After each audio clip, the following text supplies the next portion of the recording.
Si Jesus ang ating kalakasan. Alam niyo ho bang pwede nating sabihin ito na si Jesus ang aking kalakasan, pero hindi ito pwedeng mag-manifest sa atin, yung kalakasan ni Jesus, not unless we continue to dwell in the presence of the Lord. We continue to dwell in His ways. Kaya nga sabi niya, though connected pa rin ito pag-usapan natin, magsisimula tayo sa John chapter 15. The Lord says in verse 1, I am the true vine, and my Father is the vine dresser. Every branch in me that does not bear fruit, He takes away. And every branch that bears fruit, He prunes it so that they may bring more fruit. You are already clean because of the word which I have spoken to you. Abide in me, and I in you. As the branch cannot bear fruit by itself unless it abides with the vine, so neither can you unless you abide in me. I am the vine, you are the branches. He who abides in me, and I in him, he bears much fruit, for apart from me, you can do nothing. Apart from the Lord Jesus Christ, you can do nothing. We always pray about, Lord, you are my strength in my need. You are the only strength that I need in my daily life. But unless we truly understand the word abiding, getting close to the Lord, we will never be able to use that empowerment that we are praying for. Sino ho nangangailangan ng kalakasan dito sa bawat isa sa atin? Do you need strength? In our daily life, we need strength. Kailangan natin ng Panginoon.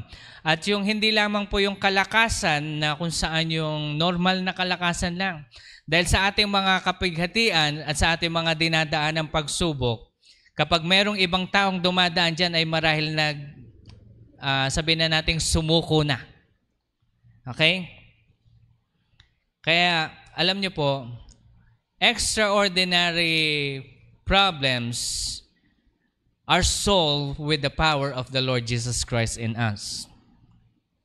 We cannot just pray, magpe-pray tayo, then eventually, marireceive natin yung pinag-pray natin. It doesn't work that way. The Lord says in His Word as well, if you continue to abide in me, and my words abide in you, everything that you will ask the Lord in prayer, He will answer. But if you do not abide with the Word of God, every prayer you utter will not be answered.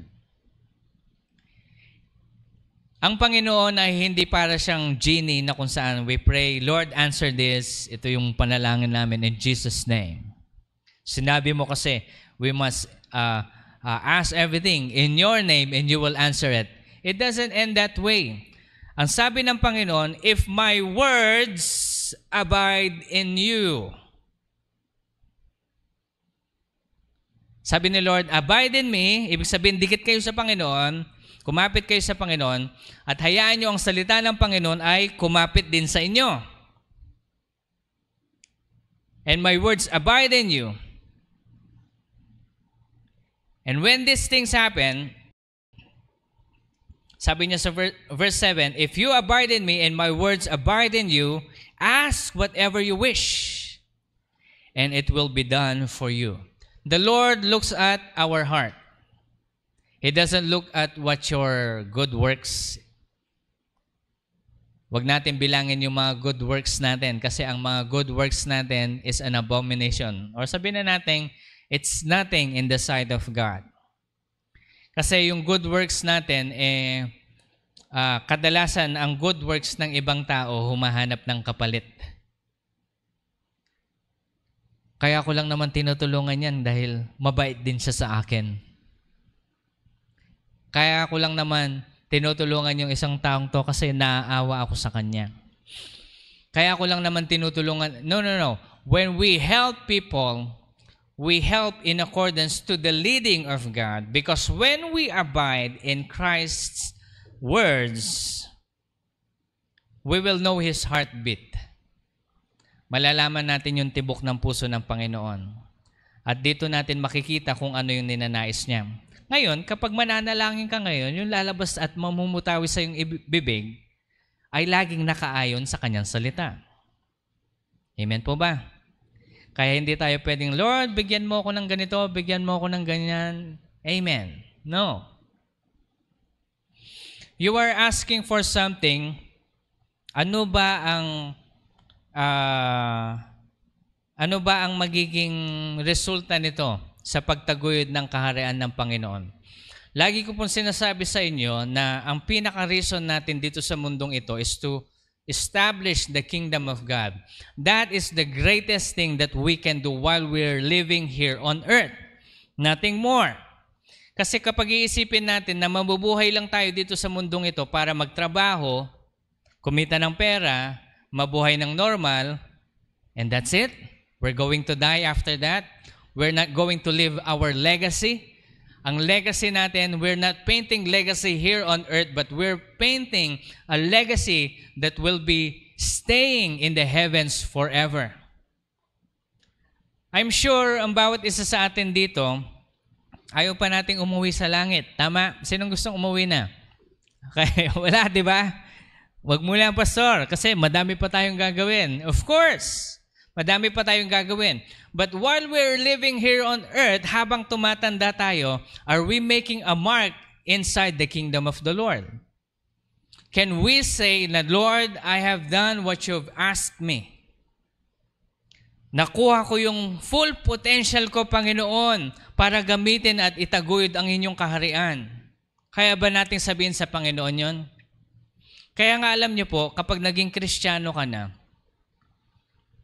huwag ka matakot sa sakit. Baka mamatay ako sa sakit. Kristiyano ka, may gagawin ka pa. Pero it doesn't mean that you will not take care of yourself.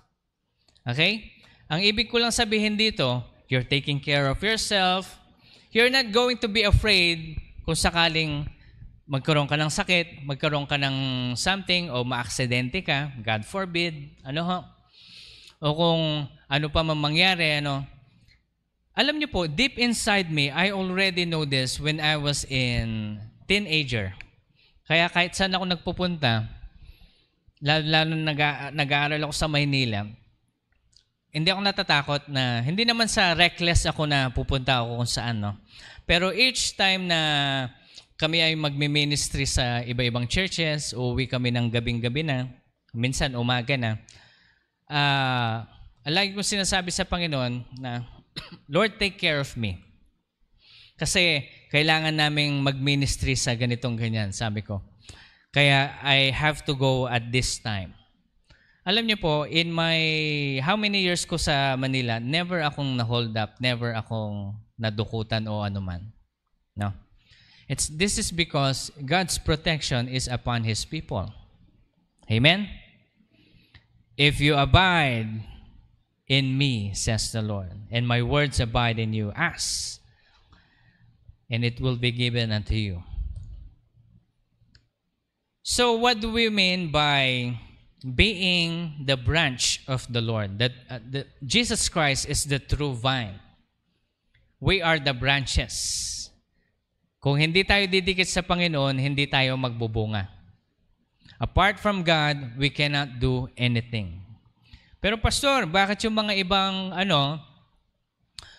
mga ibang tao nagiging successful sila sa buhay nila kahit na hindi naman sila naka-abide kay Jesus Christ? Listen to me. Every gifting from the world requires an exchange. Kailangan ng kapalit palagi.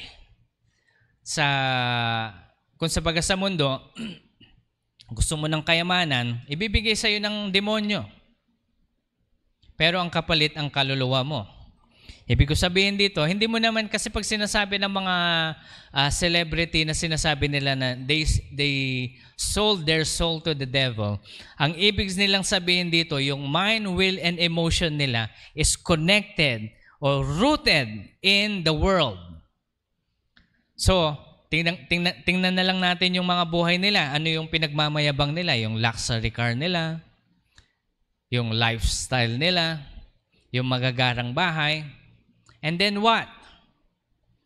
Everything comes to an end.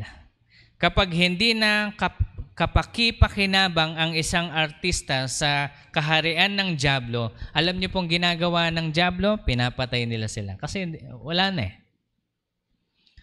Think about this. Every celebrity na naging sikat, lalo na sa Hollywood, hindi sila nagkakaroon ng maayos na kamatayan. Lahat sila yung namatay sa bathtub, nag-suicide kaya talaga. O dahil it's time for paniningil. Ito yung sinasabi ng demonyo ng paniningil. Pero alam niyo ho, nakasulat sa Biblia na kapag ang Diyos ang nagpala sa inyo, He adds no sorrow to it. Amen? When God blesses you, He adds no sorrow to it. Ibig sabihin, if the Lord blesses you, that's for you. And it will be for you forever. But God is checking our hearts. Checking our hearts. Are we fully surrendered to the Lord?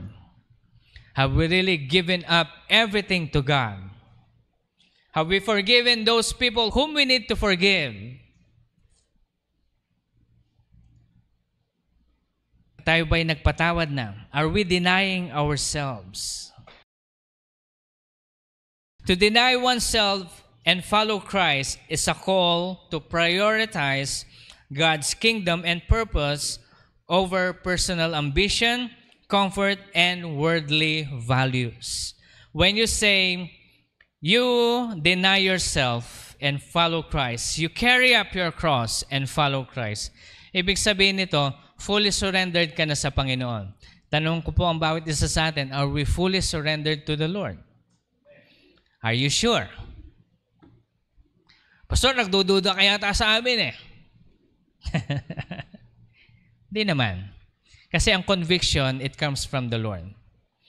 But you see, ang totoong masigasig na mananampalataya ay ibibigay na lahat sa Panginoon. Ang ibig ko sabihin dito, yung full surrender, I'm not talking about your finances. I'm not talking about your time. I'm talking about your heart. Your heart of service for God. Yung puso na paglilingkod sa Panginoon. Yung taos-puso na walang kapalit. Ginagawa ko ito dahil mahal ko ang Panginoon. Meron ako nakausap na teacher before. Sabi niya, Pastor, sabi niya sa akin, alam mo, sobrang mahal na mahal ko ang Panginoon. Gusto kong gawin yung panawagan ko kahit na walang bayad. Talaga, sabi ko, maganda yan, kako. Gusto mo magturo sa school namin? Hindi, Pastor, dito ako tinawag sa school na ito, sabi niya. Sige, sayang. Sabi ko, naghanap pa naman ako ng makatulad mo, sabi niya. Pagpipray kita, hindi, Pastor, wag. Sabi niya, dito talaga ako tinawag. Baka tawagin ako ni Lord dyan. Alam niyo yun, he has the heart to serve the Lord na even though kahit walang pera. Natanong ko nga siya mga ilang taon ka din nagturo na walang bayad. Matagal din, sabi niya. Pero talagang sinabi ng Panginoon na mag-stay ako dito kasi may pangako siya sa akin. May mga ganong situation. Different situation. And when you completely deny yourself and given yourself to the Lord, He is going to provide for you. Amen? Do you believe that God is going to provide for everything that you need? Okay, listen to me, no? As long as you abide in Him. When you don't abide, Pastor, if I don't abide, then how?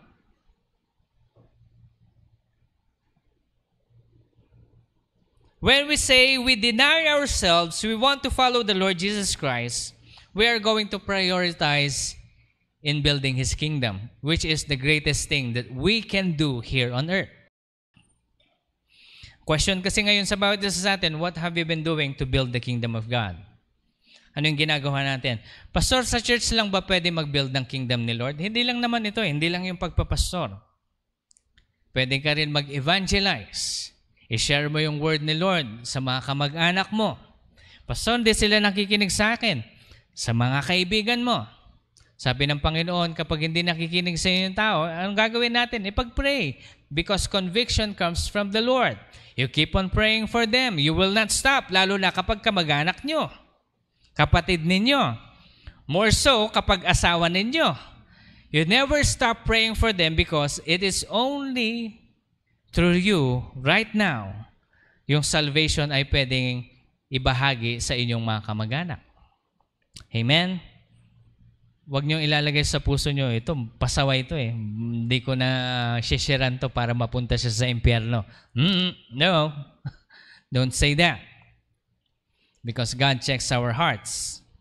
Ibig sabihin, you are not abiding in His Word. Okay? So when we deny ourselves, we give our whole being to the Lord.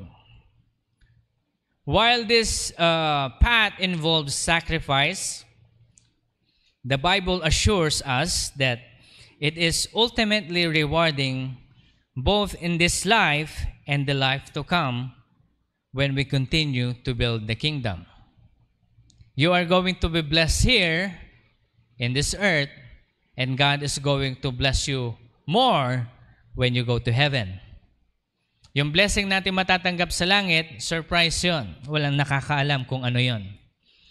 Pero isa lang ang masasabi ko sa inyo, na kapag dating sa langit, baka isa kayo sa mag-grind ng teeth nyo kasi sana ginawa ko din. No. While you're still living here on earth, let's do our best. It doesn't matter if you're young or you're old, hanggat humihinga tayo, meron tayong pag-asang itaguyod ang kaharian ng Panginoon. Amen po ba? Every one of us are called. Who amongst us dito sa congregation ang nangangailangan ng provision ni Lord? Madami. Sino nangangailangan? Magtaas ng kamay. Ayan. Okay, amen. Madami nangangailangan. Let me encourage you with testimony. Not my testimony, but it's this testimony actually encourages me so much na kung saan habang pinakikinggan ko, lumuluhan na lang ako. Sabi ko, Panginoon, marami pong salamat. Itong testimony ito kay Pastor Shuttlesworth. Pangalan Shuttlesworth. I forgot his first name. When the Lord spoke to him because he was discouraged, sabi niya sabi ng Panginoon sa kanya, kausapin mo yung lola mo at hingian mo siya ng testimony. Magbibigay siya ng encouraging testimony sa'yo. Then, tinawag niya yung lola niya. Sabi niya, Lola, sabi niya, meron ka bang testimony dyan? Sabi niya, pwede mo akong i-encourage. Sabi niya, meron. Sabi niya, pero itong testimony na to, sabi niya, medyo maliit lang. Pero during our time, sabi niya, malaki na sa amin ito. Kasi kami ng lolo mo, sabi niya, habang nagpipreach kami, wala kaming church. Sabi niya, wala kaming church. Nagpipreach lang kami sa daan. And then, ito yung sacrifice namin para sa Panginoon. Tingnan nyo denying ourselves. Sabi niya, ito yung sacrifice namin sa Panginoon so that we could build the kingdom. And they've been doing this for how many years? And then, one morning, wala silang almusal. At sila mag-asawa, umupo sa hapagkainan, nagbasa ng Bible. At bago pa man nila basahin yung first passage ng Panginoon, I believe this is in Proverbs, the blessing follows the righteous. Yun lang yung nabasa nila. And then, may nakita na silang miracle. Merong 21 na manok na nagbamarcha from the hill papunta sa bahay nila. 21 chickens. Tapos doon sa kanilang garahe, umupo lang yung mga manok doon, mamaya-maya nangingitlog na sila. Ngitlog, madami daw, 21 chickens eh. Pagkatapos nilang mangitlog, bumalik na sila doon sa hill. No? Ngayon, sabi ni Lola, doon kay Lolo, i-gather mo yung mga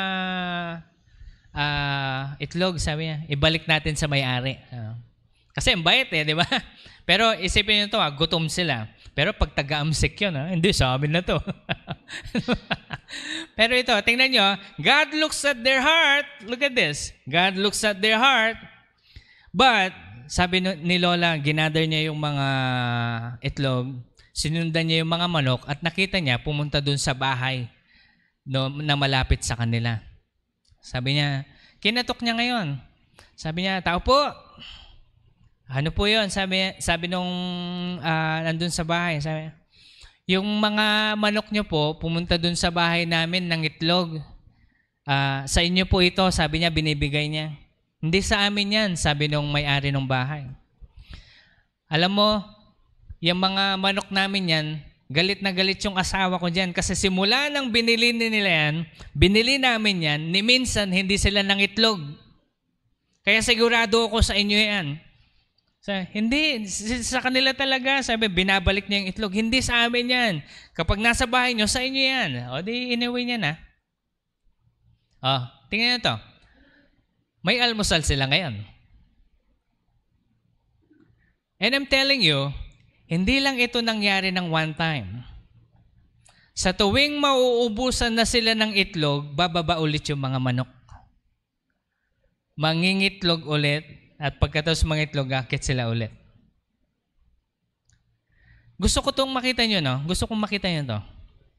Yung lola niya, hindi na kailangan magpakain ng manok, hindi na kailangan maglagay ng bahay, hindi na kailangan maglinis. Ang ginawa niya na lang ay tumanggap ng pagpapala.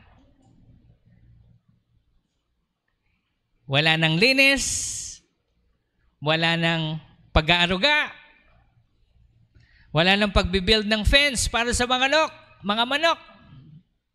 Ang kailangan niya lang gawin ay tumanggap.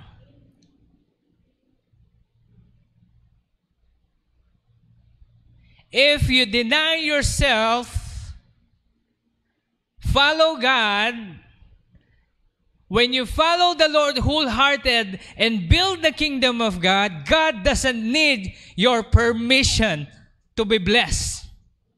The blessing will come upon you even without your permission. But all we need to do right now is, Lord, am I really abiding in your word? Lord, am I really abiding in what you want me to do in this life? Come on, people. What sacrifice have we been doing or giving to the Lord in order for us to build the kingdom? Ano yung sakripisyong ginagawa natin ngayon para sa pagtataguyod ng kaharian ng Panginoon? We're not just talking about the blessing, kasi ang gusto natin yung blessing lang eh. But God checks our hearts. Kung makikita niyo itong mga lolo't lola nito ni Pastor Shuttlesworth, they have been ministering outside. Wala silang church. Nagpipreach lang sila sa daan. At kung sino yung makasalamuhan nila, yun lang yung pinapatanggap nila kay Jesus. At yun lang yung panawagan nila. Ang bawat isa sa atin dito ay tinawag. Ang tanong, ginagawa mo ba yung panawagan mo? Kasi gusto natin na, Lord, kasi may problema muna ako. Ayusin mo muna yung problema ko, Lord, bago ako makakatulong sa iba. Let me tell you the truth, that will never happen. That will never happen.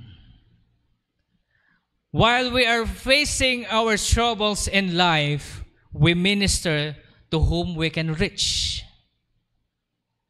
and build the kingdom of God. Hindi tayo magbibigay ng condition sa Panginoon. Check this out. God is checking our heart. Now question yourself. Am I really denying myself, carrying my cross, and following the Lord?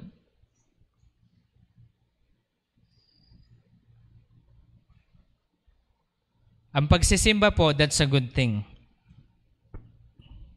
You're learning the word of the Lord. Coming every Sunday is a good thing. It's one of the steps of being called to the Lord. Because God called us to gather together in His name. Gather with His people to praise God. Isa yun. Pero isa rin at sa pinakamatindi yung pagtaguyod ng kaharian ng Panginoon. Ngayon, Pastor, hindi ko kasi maintindihan ang sarili ko, sabi ng iba, bakit wala akong kasigasigan para maglingkod sa Panginoon? Bakit kaya ganon? Wala akong kasigasigan na para buksan ang aking Biblia para magbasa. Pastor, may mali ba sa akin? Minsan may nagtanong sa akin nito. Sabi ko sa kanya, walang mali sa'yo. Ang mali mo lang, sabi ko, wala. Ang mali mo lang. Ang mali lang, sabi ko, hindi mo masyadong maintindihan ang pag-ibig ng Diyos. Kapag wala kang kasigasigan para maglingkod sa Panginoon, ibig sabihin, hindi ka pa nakaranas ng tunay na pag-ibig na nanggagaling sa Kanya. Okay? Nakasubok na po ba kayo ng life and death situation? Ako nakasubok na ako, life and death situation. Na kung saan nasa ospital ako, hindi ko alam kung tao pa ba yung kausap ko at kaharap ko o papunta na ako sa anumang lugar, no? Nakwento ko na po sa inyo before, but for the sake of others who haven't heard, nung nasa ospital po ako, naalala ko, andun si Ate Loy sa si Mama eh. Sabi ko, Tiloy, patahimikin mo yung mga bata. Diyan ang ingay nila. Tapos sabi ni Ate Loy, wow, may bata daw. Wala namang bata. Kami lang dalawa ni ate mo nandito. Sabi niya, ang ingay, ang dami nila dyan. Sabi ko, nakikita niyo to, I am in the verge of death. But when I heard the Lord, sabi ng Panginoon sa akin, Son, follow me. Do my will. And I will save you. I was crying inside my heart because God convicted me at that time. Because I am doing an abomination in the sight of the Lord. I am fornicating for real. And ang sabi ng Panginoon sa akin, Anak, stop that and I want you to follow me. Eh, nasa life and death situation ka na eh. Sabi ko sa Panginoon, Lord, forgive me for I have sinned. Ito sa isip ko lang to kasi hindi na ako makapagsalita eh. Forgive me for I have sinned. And you know what? The very next day, I saw myself being empowered, strength. Nagkakaroon ako ng kalakasan. At sabi ko po sa inyo, yung buong floor na yon, naririnig namin yon every night. Wow! Nag-iiyakan sila kasi lahat ng mga natamaan ng dengue during those times, namamatay. Ang inaakala nila susunod na ako kasi nandun kami dun sa room number 13. Malas daw kasi 13, no? Eh, ako lang yung nabuhay. You see, I saw the love of God during those times. And God forbid na kung saan mararanasan nyo rin yun. Na kung saan kailangan pa natin mapiligro ang buhay bago natin maintindihan yung full love ng Panginoon. And when you see, kung iba sa atin na nakaranas ng life and death situation, you have a chance to fully understand God's heart. Sige. Sino nakaranas ng life and death situation dyan? Ayan, si Sister, recent lang, no? Yun talagang, pinag-pray po namin kayo noon, talagang iniiyak po namin sa Panginoon. Pero alam niyo po yung word ng Panginoon sa amin, Sister Lina, that the Lord is going to heal you, going to give you the strength para ma-encourage yung mga taong nakapaligid sa inyo. Then here you are. Diba? These things gets us closer to the Lord. And when we have experienced life and death situation, we understand the heart of God. Hindi lang po sa life and death situation, sabihin na natin sa provision ng Panginoon. Yung gutom na kayo, but God provided. Have you experienced that in a miraculous way? Natatandaan ko po nung maliliit po kami, sabi ni Lola ko, si Mami, tara mag-pray tayo para mag-provide si Lord. Kasi during those times talagang di pa kami kumakain. As in yung, biruin nyo, sa sobrang gutom namin, kahit kanin lang. Sobrang gutom namin, no? Kahit kanin lang. Ni kanin wala kaming pambili, no? When we prayed, then we prayed, no? Nalalangin kami. Tapos namin nalalangin, pagod na kami sa kapanalangin, Lord, gutom pa rin. Naboboring na kami, no? Lumabas kami ng gate, para maglaro lang, no? Wala nang energy, maglalaro pa, no? Pero habang naglalakad, alam ko, naalala ko si Ate May nakapulot. Uy, 20! Sabi niya, 20. Sabi ni Mami, akin na yan, pambili natin bigas. Pero we enjoyed that moment, no? Kaya nga po, masyadong bumakas sa panlasa ko yung amoy ng, ano kasi yun? Tuyo at saka yung tinapa. Okay. Those were the time. Those were the time. But you see, God provided. You will only understand the wholeness of God's heart, God's love for you, if you have experienced His provision, His healing, and the time that He saved you. Kaya sabi ko dun sa kaibigan ko na, Pastor, hindi ko maintindihan bakit wala akong kasigasigan para maglingkod sa Panginoon. Ang tanong ko sa kanya, wala ka bang pinapanalangin sa Panginoon na kailangan mo ng matinding breakthrough? Meron naman. Meron naman. O ipanalangin mo yun na iligtas ka ng Panginoon dyan para maintindihan mo yung puso niya. Ngayon, ito po. Sasabihin ko po sa bawat isa sa atin ngayon. Meron kayong pinapanalangin. Amen? Ngayon, sabihin mo sa Panginoon, Lord, gusto kong maintindihan yung saving grace mo. Save me from this situation so I may understand the wholeness of your love. You are not asking for the answered prayer because God will answer. Okay? Yung answering ng Panginoon, it doesn't mean He will answer it in your way, in how you understand. Kaya katulad po ng eskwelahan natin, sabi ko sa inyo, matagal namin pinapanalangin yan. Lord, ibalik mo po sa amin yung building. Yun yung prayer namin. Binalik naman ni Lord. Pero not in our way. Ang akala namin kami bibili, mabalik sa amin ng Panginoon. Pero hindi, iba yung bumili. Binili niya lang, tapos pinagamit sa amin. Hallelujah! Binalik pa rin ni Lord. Nakukuha niyo ito? Now, I want you to understand that God will answer differently. And when He answers, you must acknowledge that is His saving grace. Amen? O kaya mapunta na tayo doon sa situation na sasabihin natin sa Panginoon, Lord, sagutin mo man yung panalangin ko o hindi, ako pa rin ay maglilingkod sa inyo. Kaya nyo ba sabihin yun kay Lord? O gusto nyo palagi may kondisyon, Lord, dahil hindi mo sinagot, di na ako mag-church sa Humphrey. Di na kita bati. Hindi natin makukuha sa ganun si Lord. Ang sasabihin lang sa iyo ng Panginoon, grow up. Kailangan mo lang lumaki sa iyong pananampalataya. Because you see, people, once we deny ourselves and follow the Lord, He is going to change our heart. And when our hearts change in His likeness, then when we utter prayers, He answers. Kasi ngayon, kapag yung puso natin hindi nakaayon sa salita ng Panginoon, yung mga panalangin natin is actually an abomination in His sight. He will not answer it.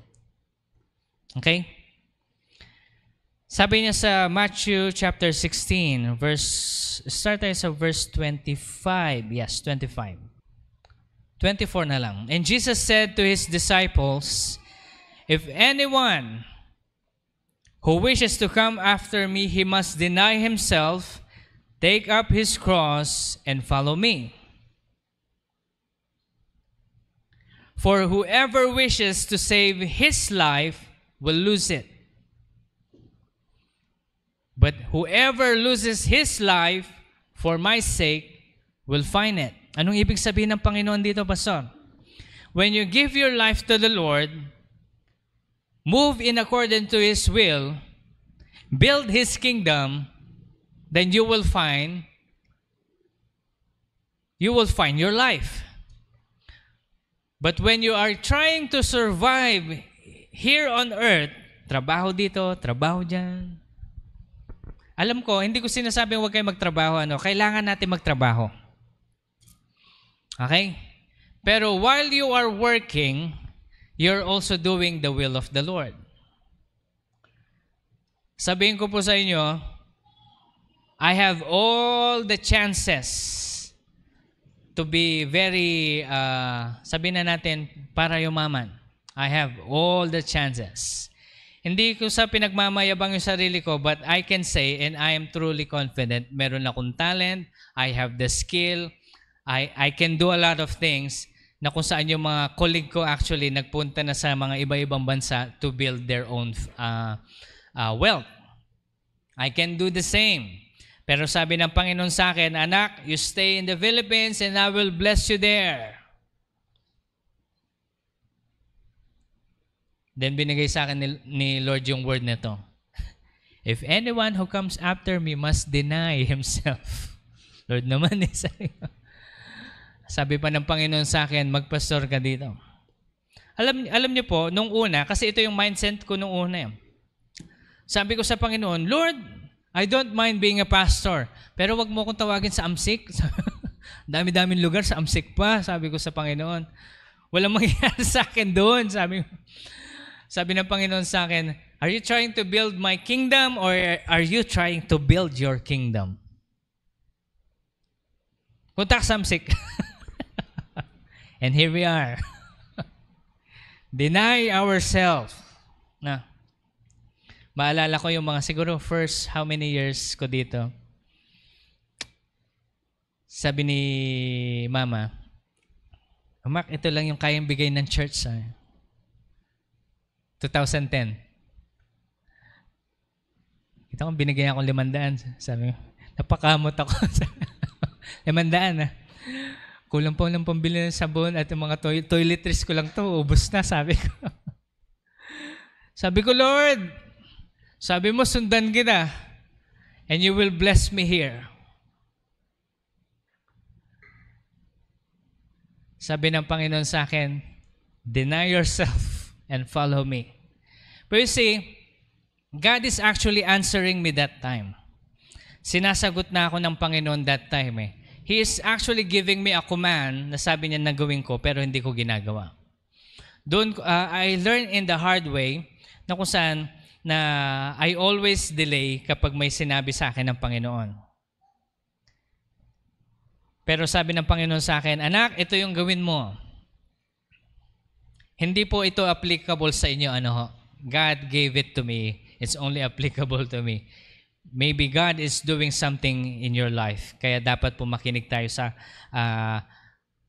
instruction ng Panginoon." Look at this.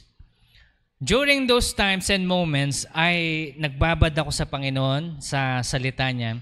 I make sure that every word, ilang beses kong naulit yung Bible at that time. Sabi ko sa Panginoon, Lord, help me. I need your help. Kasi bilang isang lalaki, sabi ko sa Panginoon, ayoko pong humihingi sa magulang ko at this time, at this age. Napakakapal, sabi ko, sabi ko sa Panginoon. Ito yung sabi ng Panginoon. Ito, tingnan ito. Tumatanggap ako ng 500 monthly. Sabi ng Panginoon sa akin, anak, ibigay mo sa akin yan. Lord, sabi ko 500 na lang. Sabi, bibigay ko pa sa inyo, ano na lang. Saan? Ilagay mo sa tithe. Ilagay mo dun sa huwag mo lagyan ng pangalan. Talagang walang acknowledgement na galing sa akin. Talagang, tsak! Binigay ko sa Panginoon. Remember, this was my instruction from the Lord. Hindi po ito sa inyo. Nung pagbigay ko sa Panginoon, then I heard the Lord. God told me, anak, relax, sabi niya sa akin, maglaro ka ng games. Na actually, dinenay ko pa noon. Sabi ko sa Panginoon, in Jesus' name, hindi galing kay Lord to. Kasi meron pang isang nagsabi sa akin na pastor din, Max, sabi niya sa akin, na make your time productive. Dapat hindi ka naglalaro ng ganyan, hindi ka nagsasayo ng oras, tumatanda ka na, dapat ito yung gawin mo. Sabi. Pero alam niyo po, napakatindi ng conviction. Ito, mahilig ako mag-game sa computer, no? Pero that time, chinecheck ko yung sarili ko. Pero sabi ng Panginoon sa akin, I really heard Him play games and try to relax. And while I was crying and playing, eventually, itong game na ito, na kung saan ito yung naging stepping stone for a business na ginawa ko for a couple of years. Matagal din yun.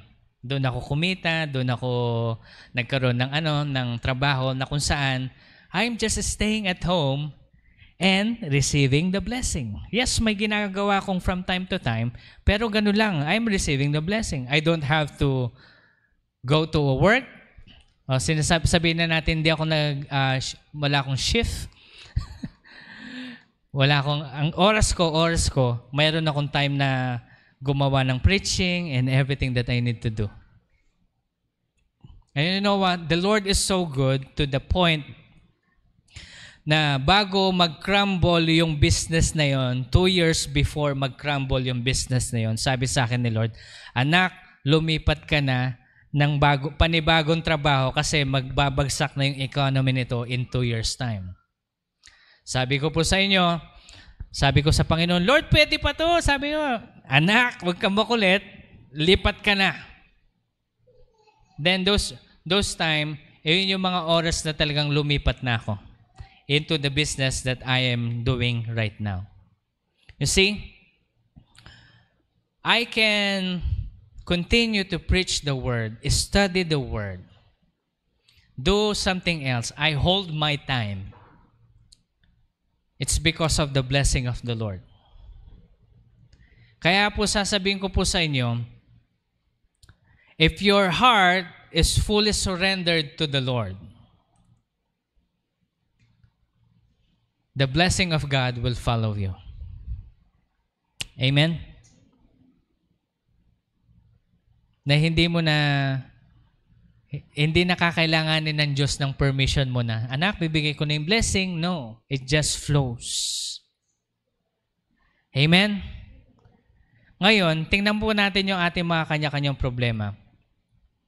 Na isipin natin that God, Jesus Christ, is going to be our strength. He is our power. But you will not be able to claim that power in Christ unless you deny yourself and follow Christ. Unless you abide in His Word and do His will. So ito yung assignment natin. Ito yung assignment ng bawat isa sa atin. Sa mga darating na araw, completely deny yourself to the Lord. Deny yourself and give it to yourself to the Lord. Carry your cross and follow God. Abide in Him and let the word of the Lord abide in you. Deny, abide in His word, do His will, and what? Receive the blessing.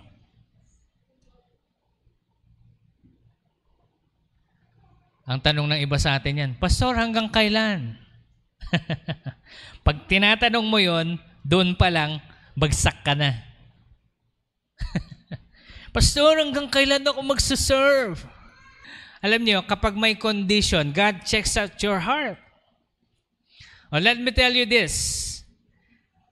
Truly serve God wholeheartedly at doon mo palang makikita yung blessing ng Panginoon. O sabihin na natin ganito, seek first the kingdom of God and His righteousness, and all of these things will be added unto you. Yun lang naman yung gustong ipahiwatig sa atin ng Panginoon. Ang kailangan niya lang yung puso ng bawat isa. Sige, lahat po tayo tumayo.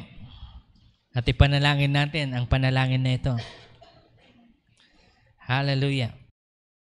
But I want you to say this wholehearted. Ano ho? Every eyes are closed. And I want you to put your right hand sa inyong heart. Let's pray this, sabihin natin sa Panginoon, Lord, create in me a clean heart and renew a right spirit within me. Cleanse me from all unrighteousness. Take not your Holy Spirit away from me. Lord, restore unto me the joy of your salvation. Create in me, O God, a free spirit that will trust you. Lord, for the next coming days, teach me your love. Show me, O Lord God, how much you love me. I am open to my circumstances and use my life, O God. Use my situation for me to understand the fullness of your love. Lord, alam mo po ang aking kapasidad. Kay Lord, dahan-dahan lang po. Ang dalangin ko po, Panginoon, na ako ay iyong baguhin sa inyong halintulan. Marami pong salamat, Panginoon, sa umagang ito. And we thank you, O God, for your blessings. Let me pray for you. Father, I pray, let your conviction of love be upon these people right now in Jesus' name. Let your mercy and your grace, Lord, surround them in Jesus' name. Lord, show your love unto them, O Lord God, and that I pray, Lord, that they may fully understand how to really serve and build your kingdom. For conviction comes from you, O Lord. So I pray, O Lord God, let every power that they need, Lord, be established upon them. Sa lahat ng mga matatanda, Panginoon, baguhin mo po ang kanilang mga pangangatawan. Renew their youth, I pray, O Lord God, and they will serve you. Come on! Lahat po ng ating mga may edad na nandito ngayon, sabihin nyo sa Panginoon, Lord, I want to serve you. Renew myself, so Lord God. Renew my strength. Renew my vigor, Panginoon, that I may serve you wholly. Come on. If God blesses you with good health, make sure that you're going to serve Him. Father, I pray na may your blessing, Lord, be upon your people. Thank you, Jesus. And those who are asking for provision, just raise up your hand. Ito ang message ni Lord sa bawat isa sa inyo. Ang tanong niya, why will I bless you? It's not going to be because of your comfort, but God is going to bless you so that you could build the kingdom of God. If you truly wanted to serve Him, God is going to bless you. Come on, those who are asking for the Lord, healing, kailangan ko po ng healing, Panginoon. Meron kayong kamag-anak na kailangan ng healing, just raise up your hand. And the power of the Lord is going to be upon you right now. Father, let your healing grace be upon these people. The Lord asks this question, why will I heal you? Just tell the Lord, Lord, I just want to serve you without this pain in my physical body. Lord, I just want to serve you. Alam ko po ito yung panalangin ni Sister Lorena. She wanted to go to the church to serve the Lord, but she is so weak. But the Lord is saying, there will be a time of breakthrough, a time of healing, a time of great health will be upon her, the Lord says, and will be upon each one to those who are asking healing. The Lord is saying, I will bless you if you abide in me. Testing, the Lord is saying, I will test you throughout these years. I will test you throughout the days, and I will look inside your heart if you are truly abiding in my word.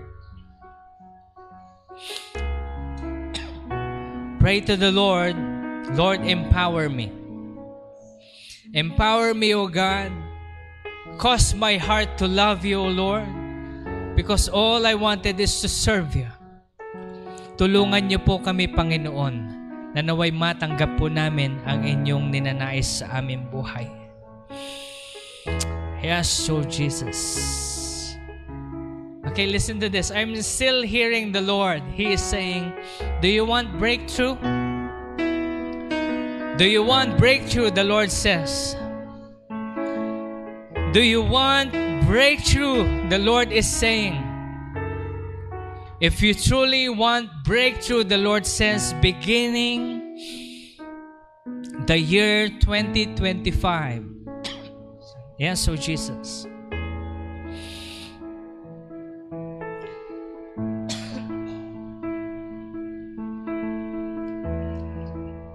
Sabi ng Panginoon, January, bigyan niyo ako ng 7 araw ng fasting and prayer, the Lord says. And I will give you signs, wonders, and miracles. Give me 7 days, says the Lord. Before January ends, make this commitment to the Lord. That, Lord, I will fast and pray and dedicate those moments in time, O God, that I may seek your face and know your ways, O Lord. Some of you are saying, Lord, hindi ko po kaya physically. God is saying, if you want breakthrough, only if you want breakthrough, do this fasting and prayer, the Lord says. Hallelujah. Yes, Jesus.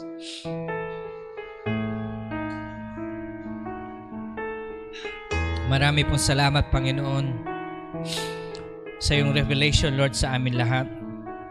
Sa encouragement, Panginoon, na amin natanggap. At Lord, sa blessing mo, Panginoon, na hindi pa namin natatanggap. Magpasalamat na tayo sa Panginoon. Lord, thank you for the healing. Thank you for the breakthrough. Lord, we thank you, Lord, for your provision. We thank you, Lord, for the new work, for the new business. We thank you, O God, for you have empowered us to do your will. We thank you, Jesus, for this time that you have given us. Lord, we will continue to trust you. And today, O God, we will completely deny ourselves, carry our cross, and follow you, Jesus. May you bless us, O Lord God, at naway kayo na lang po bahala sa amin throughout the whole days of our life. Marami pong salamat, Panginoon. We give you back all the glory and honor and praise. In Jesus' name we pray. Amen and amen. God bless you all po. Magandang umaga po sa bawat isa.